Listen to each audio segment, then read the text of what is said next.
Hi! చాలా videos చూస్తున్నా. యేసుప్రభు పుట్టిన తేదీని గురించి, యేసుప్రభు జనన దినాన్ని గురించి, క్రిస్మస్ డేని గురించి చాలా ట్రోల్స్ జరుగుతున్నాయి. యేసుప్రభు పుట్టిన తేదీ బైబిల్‌లో కనబడాలనుకునే వారికి నా పాయింట్. బైబిల్ ఏమి క్యాలెండర్ కాదు. మీకు తేదీ ఇంపార్టెంట్ అయితే, నేను మీ ముత్తాత, తాత ఎప్పుడు పుట్టాడని అడుగుతా. ఆ తేదీ నువ్వు చెప్పకపోతే, ఇక మీ తాతనే పుట్టలేదనడం అది ఎంత అజ్ఞానమో ఒకసారి ఆలోచించు. యేసుప్రభు పుట్టాడని బైబిల్ చెప్తుంది. దానికి చరిత్రలో కూడా సాక్ష్యాలు ఉన్నాయి. డిసెంబర్ 25న యేసుప్రభు పుట్టలేదన్నప్పుడు ఎందుకు ఆయన గురించి సెలబ్రేషన్ చేయడం అని ఎవరైతే క్వశ్చన్ చేస్తారో వాళ్ళందరికీ ఆన్సర్ ఈ వీడియో. యాజ్ ఏ క్రిస్టియన్ గా బైబిల్ చదువుతున్న వాడిగా యేసుప్రభు భూమి మీద పుట్టాడన్నది నిజం. అది చెప్పే హక్కు నాకుంది. కానీ డిసెంబర్ 25th రోజే ఆయన పుట్టాడని నేను చెప్పట్లేదు.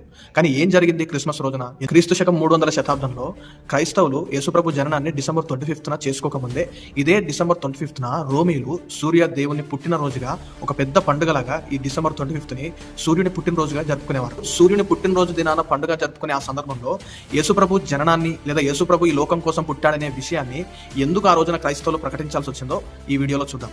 రోమీలు సూర్యుడిని కేవలం వెలుగుగా మాత్రమే చూసేవాళ్ళు కాదు, దానిలో జీవం ఉందని కొలిచారు. అలాంటి సమయంలో క్రైస్తవులు ఒక అద్భుతమైన సత్యాన్ని, నిజాన్ని ఆ అజ్ఞానంలో ఉన్న మనుషులకు తెలియజేయడం జరిగింది. సూర్యుడు కేవలం మనుషుల కోసం వెలుగివ్వడానికి దేవుడు సృష్టించాడని చెప్పారు.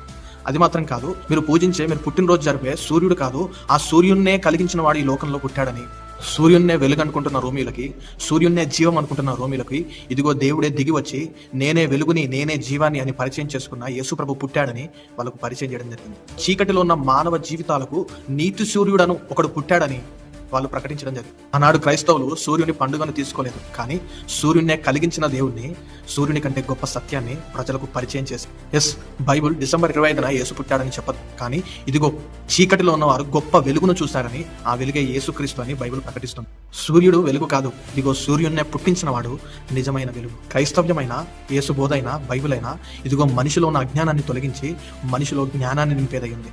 డిసెంబర్ 25th యేసుప్రభు పుట్టిన దినం కాకపోవచ్చు, కానీ సూర్యునిలోనే జీవం ఉందని, సూర్యుడే వెలుగని అనుకుంటున్న ఆనాడు రోమియుల మనుషులకు ఇదిగో నిజమైన వెలుగు క్రీస్తని, నిజమైన సూర్యుడిని పుట్టించిన ఆ నీతి సూర్యుడే ఈ లోకంలో పుట్టాడని అద్భుతంగా ఆ సత్యాన్ని ప్రకటించిన దినమే ఆ క్రిస్మస్ దినం. డిసెంబర్ 25th అన్న, క్రిస్మస్ అన్న యేసుప్రభు పుట్టినరోజు అని అర్థం కాదు. క్రైస్ట్ మస్ అంటే క్రీస్తును ఆరాధించాలని. ఎందుకు?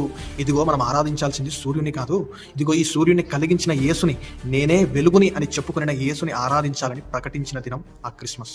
క్రిస్మస్ అంటే సూర్య ఆరాధన కాదు, క్రీస్తుని ఆరాధించడం. ఎప్పుడు కూడా ఒక క్రైస్తవుడు ఒక హిందువుల దేవుళ్ళ పుట్టినరోజుల్ని అడగలేదు. ఒకవేళ అలా అడిగితే క్రైస్తవుడు ఒక్క ఆయన తేదీ మాత్రమే ఇవ్వాల్సి ఉంటుంది. అదే ప్రశ్న ఒక క్రైస్తవుడు హిందువుని అడిగితే ఒక పెద్ద లిస్ట్ ఇవ్వాల్సి ఉంటుంది.